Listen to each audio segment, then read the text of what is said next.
What, I know last year you kind of had something in your mind in terms of the new kickoff rule, how many more kickoffs it could impact.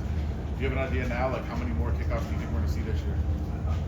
Yeah, I think, personally, I think you're going to cover probably all of them. When you go into the season, it's hard to give up the 35-yard line on a touchback. When last year, the average drive start was at 30, so it's hard to walk in and say, hey, we're just going to get 5 yards. But I can't tell you exactly how many, but I would say pretty much most of them. Guys are going to try to cover. Do you expect to use the preseason to see what works, what doesn't, or are you kind of saving that for the regular season when it shows them? Scheme-wise, we'll save, but we'll try to cover every kick because we owe it to our players to find, who the best guys are. So we'll try to cover every single rep that we can to see who the cover player should be and shouldn't be. But from a scheme standpoint, we're going to try to save some stuff. I think everybody will. Do you like the rule? I love the rule. And the big thing is our special teams players now, they got to work every single play. There's going to be a tackle. You got to block somebody every single play. So at the end of the season, you're going to have guys with 20 tackles on kickoff. And last year we covered, I think, only like 27, 28. You get that up near the 70s, and your special teams players' value, it skyrockets. And they want to play. They're football players. They want to make plays. Same thing on KOR. They want to block it. And your returner value skyrockets. Last year he got 20 returns. This year that player has 70. I don't know in the league who gets 70 touches before the season starts. A kick returner is going to get more than, it's guaranteed more touches other than your halfbacks. How do you see Genty so far? Genty, he's doing great for us. He's a natural catcher, which is the most important thing. You got to have the ball first. But he's got really, really good run skill. He's just got an ability to square all defenders up. And when you square, when people say, hey, what's so great about that? It gives him a two-way go. You can square somebody up. You can beat him both ways. So he's been impressive, and he acts like a rookie, and he works like a rookie. So that's, to me, that's straight respect for the vets too. Because of how many kickoff returns are going to be, isn't it easier?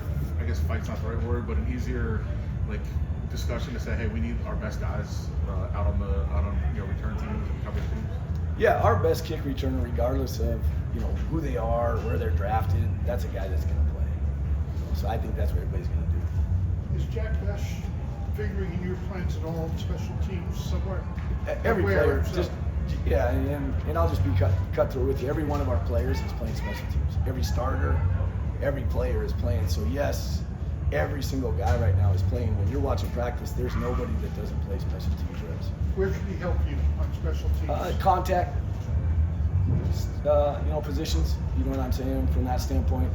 A lot of receivers, play strength wise, will struggle a little bit on kickoff return because it's a 5-yard box now. The blocking's from 5 yards, where before it was a 3rd and 18 play. It's a 4th and short play now. If you really study the play, so you need big guys like him at play strength. He's a rare wide receiver that can play in the interior on punt. He's not necessarily just a gunner, so I'd say his contact, play strength is very he good. seems to like contact. Oh, no question. He played Jack's some of it, tough. did it in college, doing Yes. it out here. Yeah, Jack's tough. That's not a question. I've seen a good mix of guys kind of handle kick and punt return. You see guys like Sincere or Dylan or Tommy even. When you look at these guys, what are some things that you've really liked about them so far as to kind of why they, attribute to that factor of the game? The big thing is from a kick return standpoint, it's going to come down to a little bit of play strength.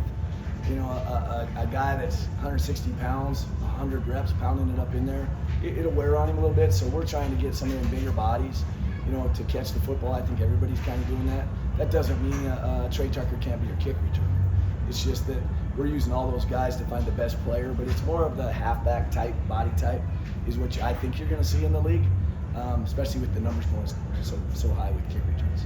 But we're going to use everybody, and they're all working hard. The best thing that they're doing is they're catching the ball. Every single type of kick, and we're hitting line drives at them. We're hitting balls that hit the ground at them. It's not going to be the 4-0 hang time because you don't give your kickoff team a head start. They can go when the ball hits the ground. It doesn't make a lot of sense to kick it right into their arms because you're waiting at the 40-yard line. So they're doing a good job. How has Daniel been in adjusting to all those different kicks that you want him to do? And I guess is the ideal to at least bounce it once? I think the ideal is not just the bounce, but the location of the kick. That's the biggest part of it. And he's adjusting well. He knows what both our specialists have a toolbox. And we give them a pretty light toolbox, to be honest with you, the kicks that we're going to do, the punts that we use, and then they master those. And then it's my job to make sure that we don't kick the same one all the time. But the ball he's kicking, whether it's right, left, or middle, is really the same ball, just to be honest with you. You know, consistency is perfection, and we want to make that toolbox small, but can he go everywhere with it? You mentioned everybody playing special teams. Max has been on the field goal in the kicking team. Is that something that you would expect to see, or is he just kind of setting the tone out there? No, we're not going to waste reps. I mean, everybody that's out there, that's a position they're possibly going to play in the season. Yeah, I mean, if I use Max on field goal and we're not going to ever use him during the season, it's not good coach. You know, we're wasting reps. So those guys everybody's competing for a position, and he's trying to win that job. The whole motto for the team this offseason has been compete, right? Yes, sir. Competition, and it's the first day of full pads. So what was that dynamic like getting? It was really good. You know, we went punt, you guys saw it, and then we had punt return against it, and it was full rush. You know, and so you always worry a little bit about guys getting too close to your punter because you only got one of those. But the big thing we wanted to see is, you know, our strike progression, you know, our communication, things like that. So it's the first time we could ever take that third step on the rush. And, you know, we can go fourth and fifth step, and now it forces your punt team to be strikers. It forces your punt return unit to get on edges. And then you saw the gunners and the vice really, really competing, because in this league, you know, they're on their own field. In this league, the gunners are the only guys that can leave when the ball's snapped. So we created a lot of competition today, and every single guy got a rep within the competition. He said himself that there are so many positions where you don't really know what you have until the pads come on. How have you seen that with players you evaluate? Yeah, I agree 100%. You know, because it's especially on special teams, it's a play strength sport. You know, especially with the new kickoff, it's not, you can't hide guys on the backside anymore. You know, guys, they're a small corner, a small wideout. I shouldn't say small, a guy that plays small. Okay, you can't hide those guys anymore. Everybody's right up front. You have to have play strength. So the pad part of it really, really is very important, and we have to do a great job of managing the reps and what we're trying to get out of it so that we get better. A couple more guys. AJ has consistently been one of the best punters in the league, but it seems like every year he finds a way to get better. I guess, what has he gotten better at this offseason? I'll tell you what, I think he's really doing a good job of getting that ball outside the red line.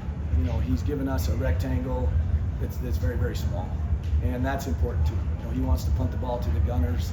You know, you guys have heard me say A squared plus B squared is C squared. Let him punt the C squared and let us run the A squared. He's bought into that, and, you know, he always has, but he's getting better and better. He's a competitor now. He's a good football player. Last one, guys.